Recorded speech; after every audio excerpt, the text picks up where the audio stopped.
bittaaf biyya Oromoo walab sirna dimokiraasii faqaan bulu deebisanii gadi dhaabuu godhamu deeggara. Akeeka qabsoo kana babal'isuufis hojjeta. Birmadummaan Oromoo dafqa dhiigaaf lafee ilmaan Oromoon dhugooma jedhee amana. Dhaggeeffattoota isaas wareegama qaalii kanaaf kakaasuuf carraaqa.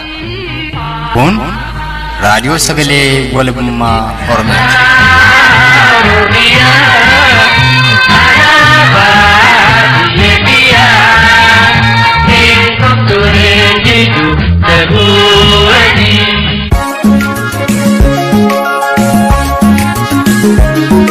Sagantaa raadiyoo sagalee walabummaa Oromiyaa kibxata adoolessa bultii jaabara 2021tiif waan qindeeffanne qabannee dhiyaannee jirra.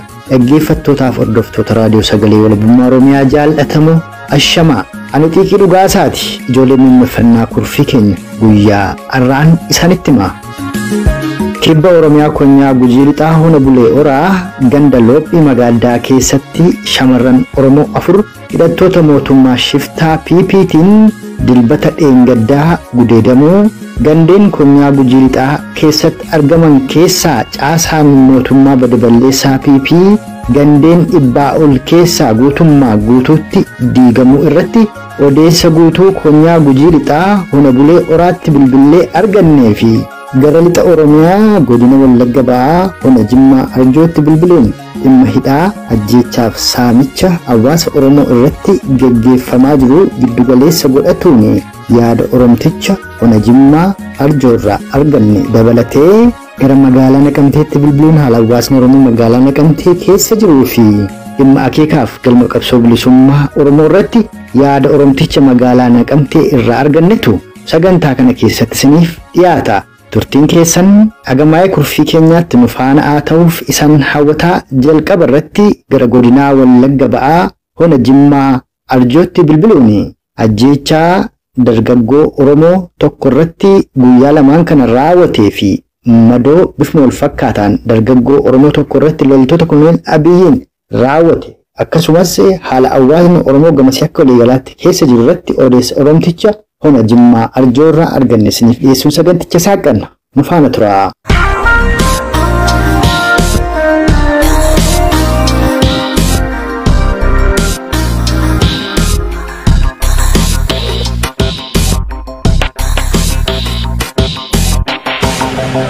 Ilmaan Oromoo yeroo ammaa kana warra du'anii rukutamanii lubbuu mul'atan caalaa warra butamanii bakka isaan jiraatan waldaalan iddoodhaaf jiraan isaanii hin dandeenye maatiin boofii kallattii kan hin dandeenye isaantu caala waan ta'eef akkuma dinagdee keessumatti yeroo ammaa kana hidhaan dararaan qotee bulaan dirreetti ba'ee qotachuu horii saabbachuu guutummaa irratti dadhabee haala rakkisaa keessa jira. Yeroo ammaa kana akkuma beekamu ijoolleen wakilli dargaggoowwan qeerroon ilmaan Oromootiin dhaabatu jedhaman guutummaan isaanii isaan kan madidhaa isaan kan du'a isaan kan reebamanii danda'anii kan hafalchitti jiru waan ta'eef inni ammaa kun akkuma isin jettan bakkoota hundumaatti haala wal fakkaatuun bakkee godhachuu ta'uu jaati yeroo ammaa kana. Amma isa Jimmaa Arjoo keessatti kaleessa malee dheengaddaa dargaggoo tokko ajjeesanii tokko immoo madeessan kana kan raawwataa jiru akkuma yeroo garaagaraatti dubbatamaa turre humna poolisii addaa naannoo Oromiyaa jedhaman kana immoo raayyaa ittisa biyyaati immoo humnoonni ergisaa naannoo Amaaraaf Eertiraa dhaallee jirula Jimmaa Arjoo isa ta'uu honoota godina Wallagga Ba'aa kana garaagaraa keessa. Humna addaa Oromiyaa kanneen hin baay'een keessa jiru waraanni wayaa humna addaa uffatanii hawaasa keenyaan beekne naannoo Eertiraatti kan dhufan keessa jiru. Kanaaf isaan kun mootummaan wayaa humna addaatti itti bobbaasedha malee waraanni kun gartuu kana jechuu adda baasuun inni nama rakkisa. Maaliyyoo ta'e wayaa humna addaa uffatanii kan afaan Oromoo hin dandeenye. Tajaajila immoo yookiin immoo Eertiraabii kan ta'uu isaanii sirriitti kan adda dabaafamu keessa jiru waan ta'eef isaan kun qaamota hundumaadha. Kanaaf kan kana bobbaasaa jiru kaadiroota mootummaan bobbaase keessatti illee warri qaamota nageenyaa jedhamanii beekaman hanga ammaatti isaan waan wajjin bobba'anii kan ta'an waan ta'eef warra Jimmaa Arjoo sana kan raawwate warra wayaa humna addaa uffatanidha malee qomoo isaanii adda baasuun nama rakkisa. Akkasumallee naannoo magaalaa Naqamtee keessa ijoollee dhaloota naannoo Aroo Limuudhaan ijoollee 4 magaalaa Naqamtee keessatti qabanii barumsaaf kan dhaqan deebisanii gara maatii xinnaa jedhanii gadi kaasaniiru.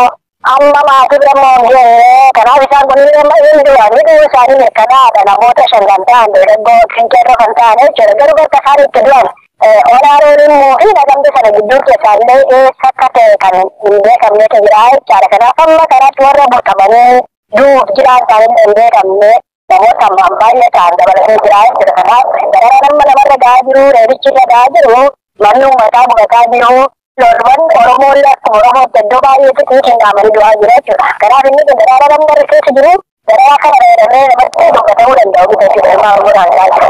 Amma dargaggoota Oromoo shanan kan dhaloonni isaanii Honaarool immoo ta'e magaalaa Naqamtee irraa yoom qabaniiti kan isaan achi buutee dhabamsiisan tarii maqaa kan keessaa beektanis yoo qabaattan.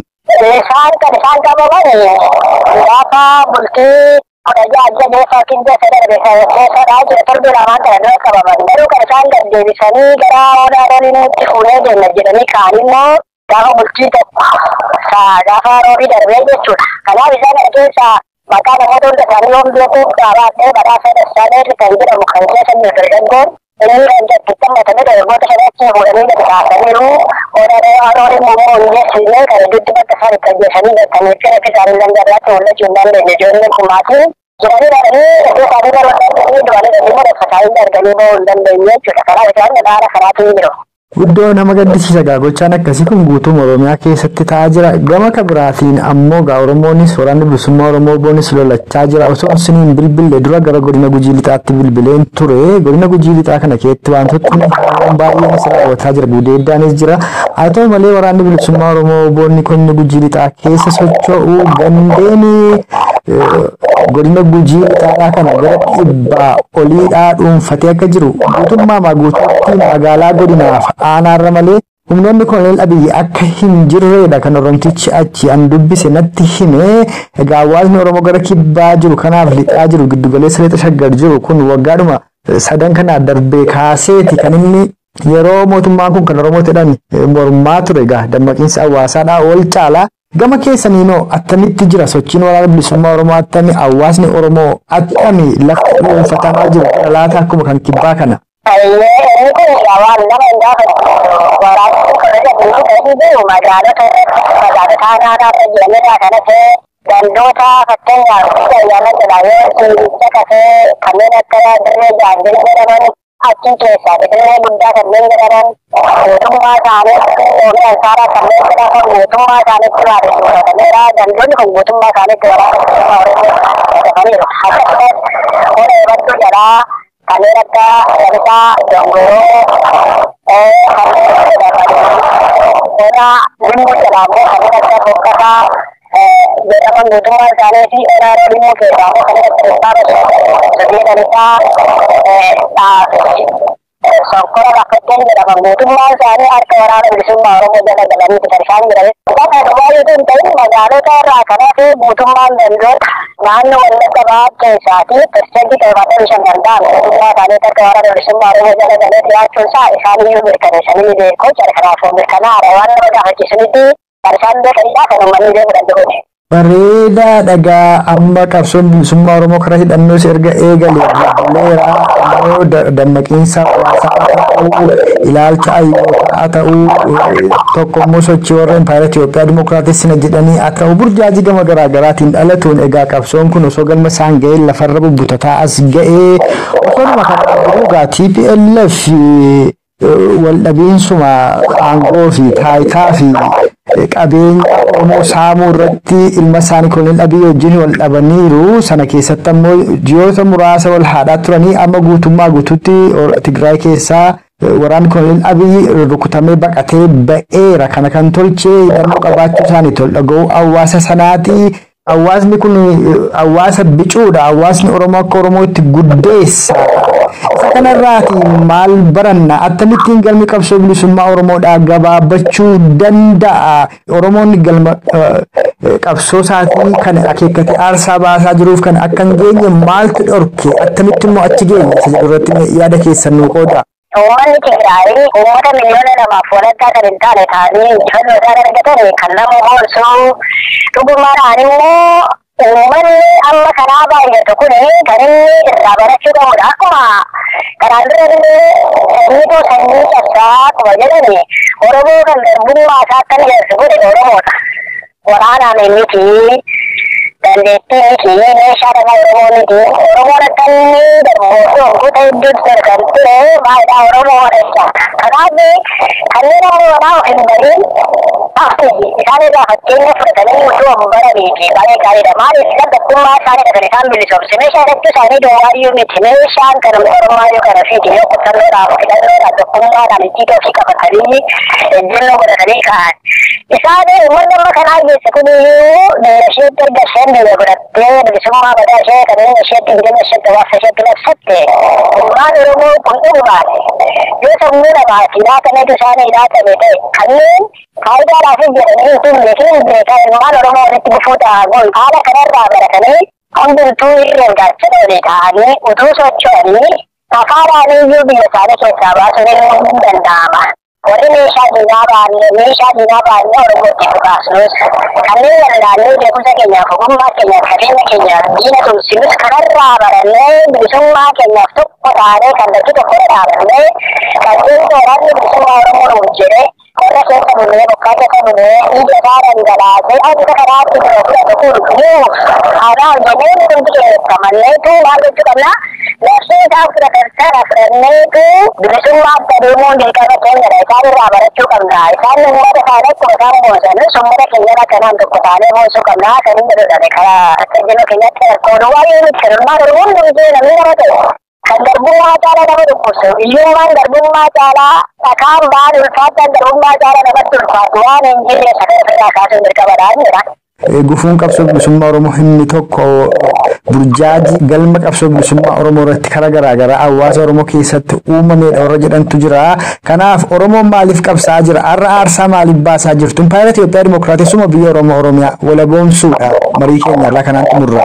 Ini kun isaaniidha. Ilmaan Oromoo amma kanaan duratti kan rakkate Itoophiyaa tokkitti kan jedhu Itoophiyaa ammaadha. Itoophiyaa kan jedhamu sirna bashootaa yookiin labdanyootaa waan isaan ittiin maqaan irratti dhaabanii lafa Oromoo irratti ittiin mala qabeenya Oromoo raasuu Oromoo garba godhatanii ofii isaanii ittiin fayyadamanidha. Kanaatti kaayyoon keenya yoomiyyuu kaayyoon ilmaan Oromootaa warri sirrii ta'an yoomiyyuu maalidha? Oromiyaa biyya taate qabeenyaa ishee kan ishee ta'ee bilisummaa sirrii ta'e kan mataa ishee dabsattee walabummaa sirrii daangaa ishee kabachiifattee qabeenyaa ishee takkumaa kanneen biraa sirrii kan ta'e hawaasa kanneen biraa wajjin daangaa wal kabajnu tokkummaa ijaarratanii eegaaf seeraan dhaabbatanii daangaa isaanii kabachiisanii jiraachuu Itoophiyaa tokkittii kan jettu bara baraan maqaa garmammaa nama teesse kanaa ofirraa kaasuudha malee sassaallee adeemuu miti jechuudha. Kanaaf Oromiyaa of dandeessee sabaaf sablammoota kanneen biraa wajjin daangaa uummattuu wal kabajjee wajjin jiraachuudha. Kanadha galmaaf kaayyoonni waraana bilisummaa Oromoos ta'e qabsaa'onni ilmaan Oromoo durii qabanii gaafa hedduun jirtu haa ta'uu tokko dhugaasanii qabanii hundumtuu amma ammaatti kan harmooleen barattoonni dargaggoonni ogeeyyiin barsiisonni dooktaroonni meeqaaf amma daldaltootaatti itti dhumaansa kana mirkaneessuun waan ta'eef irbuu isaanirraa fudhanne sana utuu hin dagatiin karaatti utuu hin hambisiin amma lubbuun keenya jirtutti kanaa mirkaneeffannee Oromiyaa biyya boona ijaaruudha kadhadha kaayyoon keenya galmin jedha.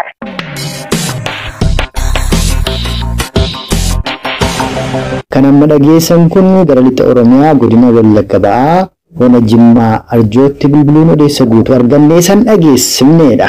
Kanatti immoo aansuudhaan gara kibba Oromiyaa godina Gujii lixaa Ona Bulee Oraatti bilbiluudhaan gudeeddaa shamarran Oromoo afur irratti dilbata dheengaddaa ganda Loophii Magaaddaa keessatti raawwatee fi caasaan mootummaa Koloneel Abiyyi godina Gujii lixaa Ona Bulee Oraaf honota kabiraa keessaa yoo xiqqaate gandoota 100 ol keessaa guutummaa guutuutti diigamuu irratti odeessa Oromticha Koloneel Gujii lixaarraa arganne isiniif dhiyeessina. Sunis muuziqaa ce'umsaa kana booda eegala.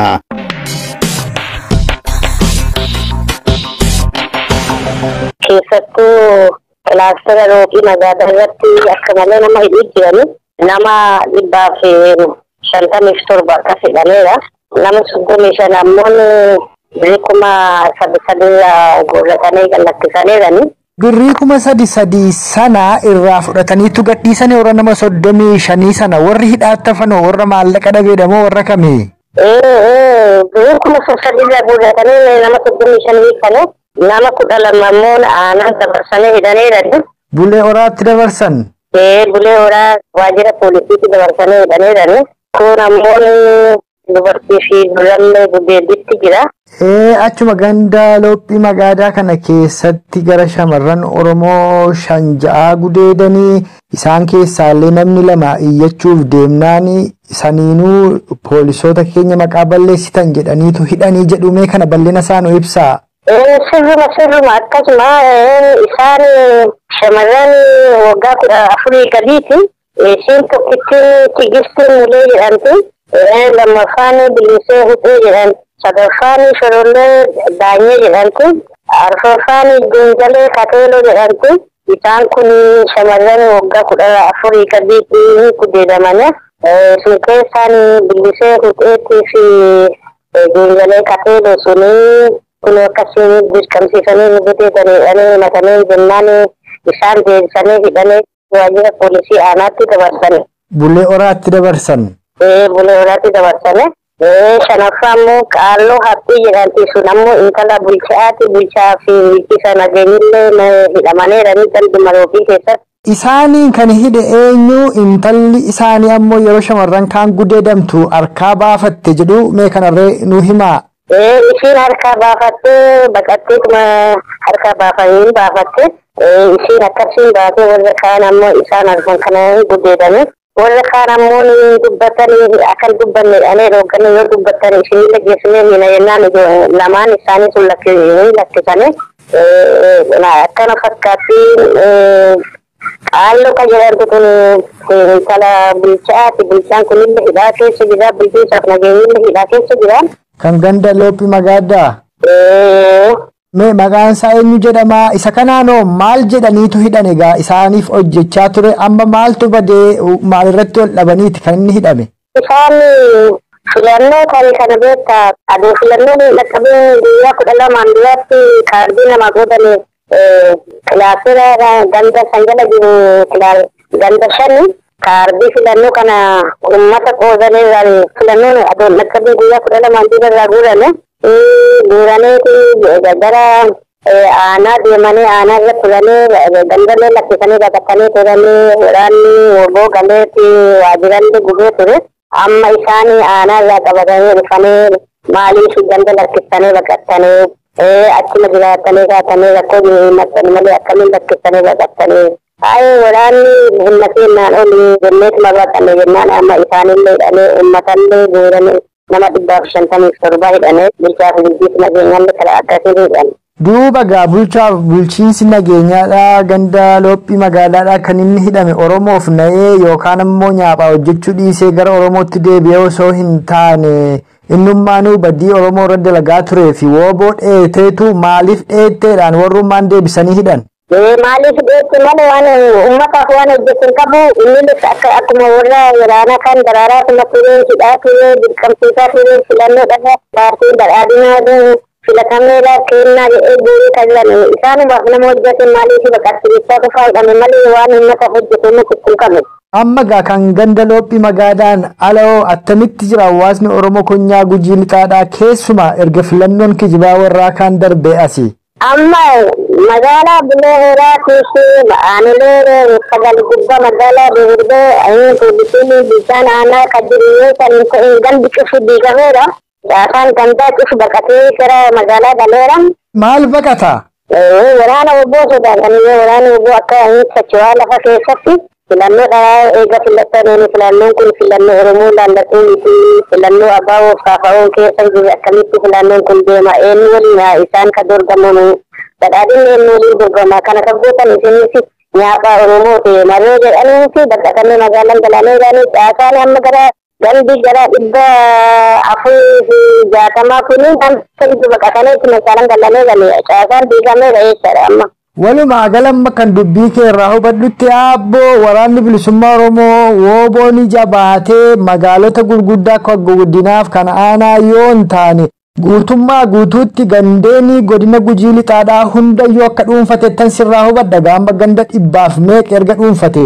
Maal kun ammayyuu aanaa malkaa sooddaatiif bishee hoolaa dubarakka saree dhaabbatanii makina aanaa malkaa sooddaatiif dhufuu qablee hoolaa malkaa sooddaatiif dhaabbachiisanii ilaalanii kaabinee keessa jiraatan isaanii kana cufa nuti uummata fudhaan uummatti kenna uummata uumaa hin goone ni sodaatina nuti caasaanis yoo gara keenya deebi waan tokko hin goone nuti Oromoof dhaabbanee aneen akkan uummata barsiifachuu jiranii makina dhaabbatanii makinallee dhaabbachiisanii makina irra makinaatti uummata baasanii barsiisuu jiran.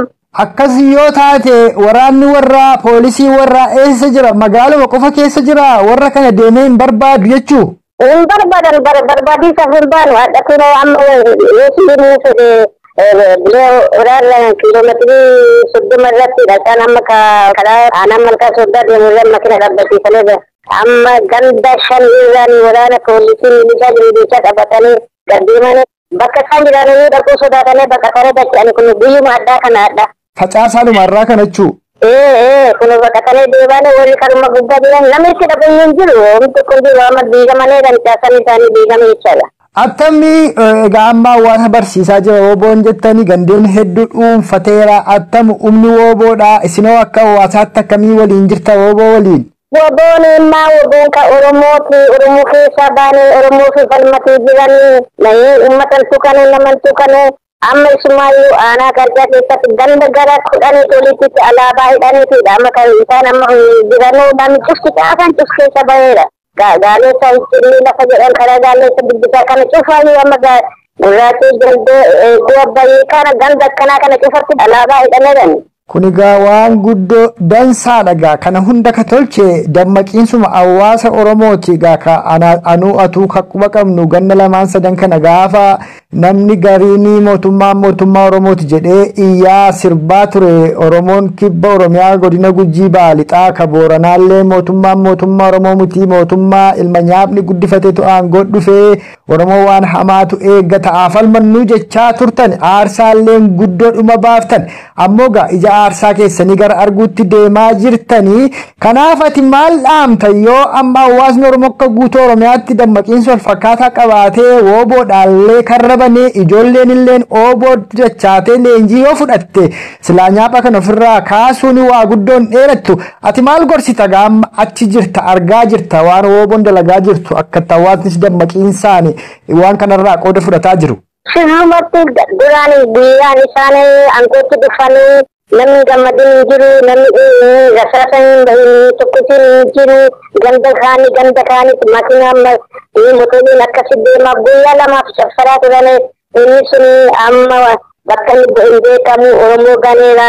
Kanaaf amma dhaansa guddaa kanuuti kallu keessattuu akka godina Gujii lixaatti ba'aatillee xinnaa ta'e milishaan gandaa amma nama 20 ganda keessan ka kenname kun qawwee mootummaan itti hidhadoon ta'een qawwee uummataati uummata sangaa isaa baasee gurgurateeti ka bitate buna isaa gurgureeti ka bitate qawwee kana irraa godhanii isuma qawwee isarraa fuudhanii isumaan bituu jiranii qawween kun godina 2 gubbaatti gara 20 oliiti 30 ni ta'uu danda'a kun 30 yoo gara Wobootti bakame bilisummaan guyyaa tokko dhufuu danda'a kanaaf qawwee uummataati uummatni milishaa qabee qawwee akka gurratee miidhaan akka nuugaa bara dhaansi guddaadhaan qabu isa kanaadha. Milishaan takkaa'u qawwee qabattee Wobootti baqattu yoo hin taane uummati qawween duruu kasaati milishaarra aguurratu qawwee nyaaphaaf hojjetaa jiru qawwee uummataa kana uummatni deebisee qabsoo bilisummaa Oromoof oolchuudha kati dhaammataa jirtu. Akkanaadha. Yookaan milishaan deebisee Wobootti makamu yoo sun hin taane milishaa yoo diinummaa ammallee Oromoo la qabaatu ta'e abbootiin qawwee bitatanii milishaa qabanii guurrachuu qabani.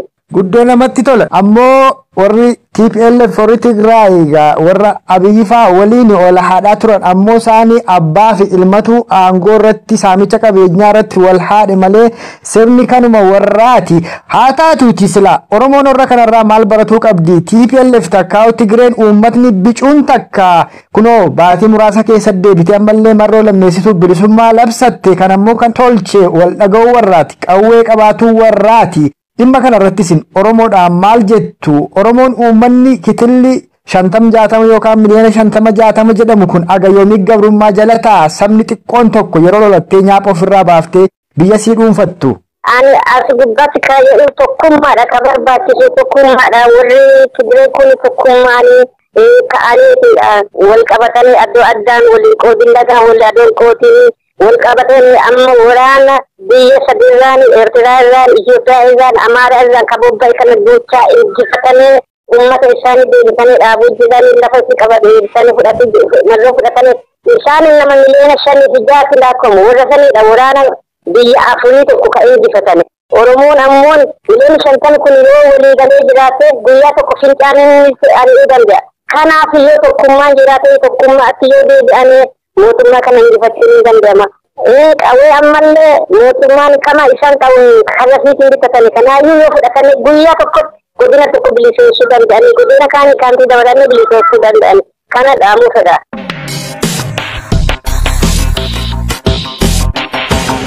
Kun odeessa guutuu gara kibba Oromiyaa godina Gujii Lixaawwan Bulee Oraatti bilbiluun Oromticha tokko irraa argannee saniif dhiyeessineedha.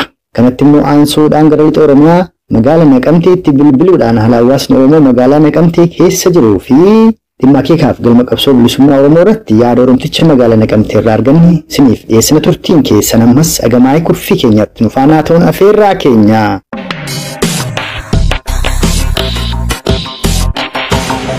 Ande amanaan Oromoo keessumaa gara biyyaatan keessa jiru kallattiidhaan wanti mootummaan qabatee jiru keessumaa gama komishinii poolisii Oromiyaa irraa kennamee jiru kan namatti hin tolledha. Maaliidhaaf namoota fakkeenyaaf deeggartoota ABO jedhamanii yookiin godhamanii shakkaman akka kanaan duraa kana keessa manidhaa keessatti hiiruun barbaachisaa akka hin taane yookiin immoo hiidanii qorachuurraa mana hidhaa keessa fakkeessanii galchanii achi booda hojjetanii akka gatamuudha kallattiin xiqqeenname namoota tokkorraatti beenyaa hin qoramu. Kanaadhaaf dargaggooti gammanu baasatee carraa kanatti mudatee na jedhudha jira sodaan hawaasni qabu nutis qabu. Dabalees keessumaa yeroo ammaa kana keessa dargaggoonni hedduun kan durii caalaatti ammoo namni tokko otoo deebiin gaafatanii yookiin seeraan badii isaallee itoo himatiin sa'aatii 24 sa'aatii 48 irra darbee hanga guyyaa 48 yookiin immoo jalama sadiidhamaa jiraa jiru. Inni kun haala magaalaa Naqamtee qofa biyyaa keessatti bal'inaan deemaa jirudha. Keessumaa kan durii caalaatti immoo haalli amma keessumaa gara biyyaa kana irra jiru baay'ee sodaachisaadha jechuudha. Gara Naqamtee yoo fudhatte galgala sa'aatii tokko boodallee bakkeerra deemtee kan akka garaa keessatti deemtee daldalachuun akkasumas waan bitachuun wantoota nyaataaf dhugaatii barbaadamu argachuu kan hin dandeenye keessattidha jechuudha. Sodaa guddaa hamma garaa kan jiru dargaggoonni haroolumni hojjetu sunillee akka waan iddoo kanatti deemamanii asirra dhumuu namni 5 qabamee kan ture achi deebi'ee jira. Akkasumas immoo asuma keessatti illee waraqaa eenyummaa naannoo qobsuma oboon jira yeroo caalaatti wallatti lixaa gara Wallaggaa jedhamee akkasumas immoo ona giddaa yaanaafaa irraa lafa Oromoo naannoo jedhamurraa namoonni dhufamanii waraqaan eenyummaa isaanii iddoo kana kan ibsu yoo ta'e gaaffii tokko malee kan guuramanii hidhamaa jiranidha. Qeerroonni barattoonni jedhamillee. Oromoon erga qabsoo hidhannoo jalqabee bubbuleera yeroo garaagaraatti yeroo inni galma qabsoo bilisummaa Oromoo jalaan ga'eera jedhuttis dogoggora hooggantooti qabsichaa uumaniin akkasumas burjaajii jaarmoonni siyaasaa fi warri hawaasni kun ija godhee ilaallatu dalaganiin lafarra bubbuleera lafarra harkifamaa irra ga'eera arragaa Oromoon akkuma kaasaa jirtu guutuu Oromiyaa keessatti ajjeefamaa jira. Gama biraanii TPLF fi Koloneel Abiy Ilmaa fi Abbaadha saamicha Oromiyaa fi aangoo irratti wal dhaban jechuu dandeenya. Haa ta'uti TPLF baatii muraasa keessatti deebitee warra Koloneel Abiy rukuttee baafteetu biyya sii dhuunfattee jirti yookaan marroo lammeessituu fi ganna 30 keessatti bilisummaa ofii labsatuu isaaniitu warri jedhanis jiru. Gama biraatiin hawaasni Oromoo guddeessi kun arras gidirfamaa jira. Warri TPLF kan isaan deebi'anii arras dhaanii baasuu danda'an waan ijaarsa qabanii fi qawwee qabanii fi jedhu. Mee kan Oromoo kana maal jetta? Yoo attam goone galmi qabsoo bilisummaa Oromoodhaa saffisaan ga'ama. Akkasumas galmi qabsoo bilisummaa Oromoo kunis eessaa isa jedhu irratti yaada kee nuu kenni. Yeroo baay'ee kan Tigraay Oromiyaa kana gaafa wal qabne ilaallu qabsoon naannoo Tigraayitti gaggeeffamu achi keessatti dhaabni siyaasaa kamiyyuu kan maqaa akka hin taane achi keessatti qabsoon gosaa duwwaadha. Tigreen hundumtuu dursatti gurmaadhaaf kennu gara dhaaba isaanii hin naqin jechuudha. Kanaadhaaf achi keessatti sagalee qoqqooduun namni kamillee sadarkaa barnootaadhaan sadarkaa umuriidhaan otoo hin qoodin waan fakkaatan gaggeessanii kan isaan namoonni soomanii. Kanaaf fakkeenya guddaan ta'u sabni keenya kunuunsi bal'inaadhaan lammaffaa miira keessaa ba'ee sagalee tokko godhatu yoo hiriire akka kanallee yeroo masanaayyuu fudhatu maaliif tokko bal'ina waan qabnu baay'ina waan qabnu jechuudha. Sagaleen isaatiin qoqqoodamu. Kan isaanii yoo fudhattee ta'e fakkeenyaadhaaf namni Tigree qabu walfaanii sagalee tokko duwwaadha jechuudha kan duuchanii haasa'an. Kanuma keessaa immoo Oromoo muka gandaatu yeroo baay'ee Oromoon kan nama hafarsa kan isaanii maal jechuu barbaadan keessumaa bilisummaa isaaniidhaafi gama dippiloomaatiidhaan garaagaraadhaan illee kan Oromoon sagalee ta'ee dallaa ture maa sagalee ta'ee osoo hin taane isaanii kan ta'an akka cidhuwaa kan isaa dagata yeroo baay'ee. Kanaadhaaf Oromoon akka Tigree sanatti dhaabni siyaasaa kaan Oromoo booddeedha. Maaliidhaaf afaanis ta'u paartii kan biraallee Oromoon qabsaa jedhee jiraate kan inni dursu qabu Oromummaa osoo dursee bareedaadha kan Tigree jechuudha. Maaliidhaaf amma Tigree yoo argite TPLF akkasumas immoo paartii kan biraallee hojjetee jiraate waa'ee paartii isaanii dhiibee mootummaan TPLF akka waan duunettidha jechuudha. Kan inni qabsoo irratti gaggeessaa ture garuu TPLF akka waan uummata Tigreetti duudhameettidha kan isaanis ibsatti kennanii uummanni akka kanatti fudhatee jechuudha. Kanaadhaaf dhaabni kee uummanni kennallee akka waan paartiin tokko waan balleessu waggaa lama dura kan ture waan mootummaan abaashanii dhanii mootummaatti moggaa'isanii yeroo balleessuudhaaf qabsaa ta'e qofatti yeroo ilaalan garuu qabsoon deemee Oromoo balleessuu kun yerootti fuulaffatutti booddee keessanuu gara jiratti saaraa bolle. Kanaadhaaf osoo kafaariin dura akkanatti Oromoon irratti dammaqu ture garuu haa ta'u malee amma dhimma garbummaan bilbilee jiraachaa kan jiruuf Oromoon paartii siyaasaa kan dura Oromummaaf dursee yoo jenne akkuma TPLF akkasumas immoo Tigraay kana hiriirsamuu isaa beekan barbaada. Ayyee paartii siyaasaa dura Oromummaaf dursa kennuun dhugaadha qabxii gaariidha. Sana cinatti ammoo galma qabsoo bilisummaa Oromoo tokkicha kan ayyoonniif gootonni Oromoo qaqqaaliin bu'uuressan san kan Oromiyaa walaboomsuuf bilisummaa Oromoo dhugoomsu mootummaa birmaduu Oromoof Oromiyaadhaa dhaabbatu giddu galeessa yoo godhanne yeroo baay'ee kan Oromoo afaan fajjeessu waa'een paartii Itoophiyaa Dimookiraatessuu ayyoonni namoonni garaagaraadhaa fidanii dhufantu hawaasa burjaajessaa ture kun qabatamaadhuma kunillee deebi'ee dhufuu danda'a. Isa kanarratti ati maal jetta tokkummaa Oromummaadhaa jaarmiyaa siyaasaa dursuun akkuma jirutti ta'ee sana cinatti ammoo akeekaaf galma qabsoo bilisummaa Oromoo tokkichatti xiyyeeffatuun ga'ee maalii qaba laas keessatti? Gaariidha. Inni kun ammayyoo Iya contoh saya beri dalam mereka negara sebenarnya sudah berada di negara orang Kanada. Parti kan ya orang aktif itu negara itu dia mahir yang sama kan jadi malah itu susah loh. Kanada orang tahu cuma tahu kabar cuma jalan mereka susah beli tester. Kanada sebenarnya kami cuma jadi amma kita orang kalau jadi dan Indonesia kan gara-gara dan gantung ya kita ada mana ada orang Indonesia tu. Takkan masih muka di negara bangsa sekarang berkata orang orang itu lalu selain non kan itu. Kanada ada ni kendaraan tani sore kan sudah umumnya pun cukup organ ini dah mana ada taman kawan itu. Dan maka mau organ ini dah jadi semua anak cara semua kami angkat segitu. Sesuatu cara itu kami orang minta aja dan taman ini dan taman taman itu itu dari. Karena kami sekarang melihat kami orang minta sudah dari itu walaupun orangnya Arab, semua orang Arab kami toko awal saya ini lah kata Mari akan awal juga mesti kayu saja orang manduan bersih orang bisa baca orang apa dia atau orang aku gongi sudah puan nak absara bisa kan kita kirim kamar konsulen nanti bagaimana baru masa mana ada kalau ini sana sana jadi kalau sana dia suruh ini mari dah hamra on udan kami orangnya tahu kanan berdua kan berjasa atau gajung tani terkemar orangnya itu orang nak kata kontani pati siapa ada antara kita anak korban kan kita umum itu melihat anak kita macam kami isem gigi sudah dari rumah kita dari korban itu ada kita akan training kita lanjut ini adalah ini dalam masa itu masa misalnya presiden dari dan kita lanjut kalau ada itu kita sama berikut aku itu yang lebih orang ambil isu yang sudah begitu terasa yang terus sekarang hamaरा sebesar benar-benar nanti kerja orang kalau hidup orang itu kasus hidup macam amat kalau kamu cara mesti cari misalnya sedang berani macam dan dah aku asal itu kan sekali mereka ada dunia mereka kan sudah tahu ni sama Malaysia ada ni semua Malaysia dan orang dia kan begitu so ada kata-kata demokrasi sedang dalam Malaysia wan kalau ni sudah tahu ni karena ada Malaysia dan sudah dan dilantik sana itu orang menuju juta orang sekarang.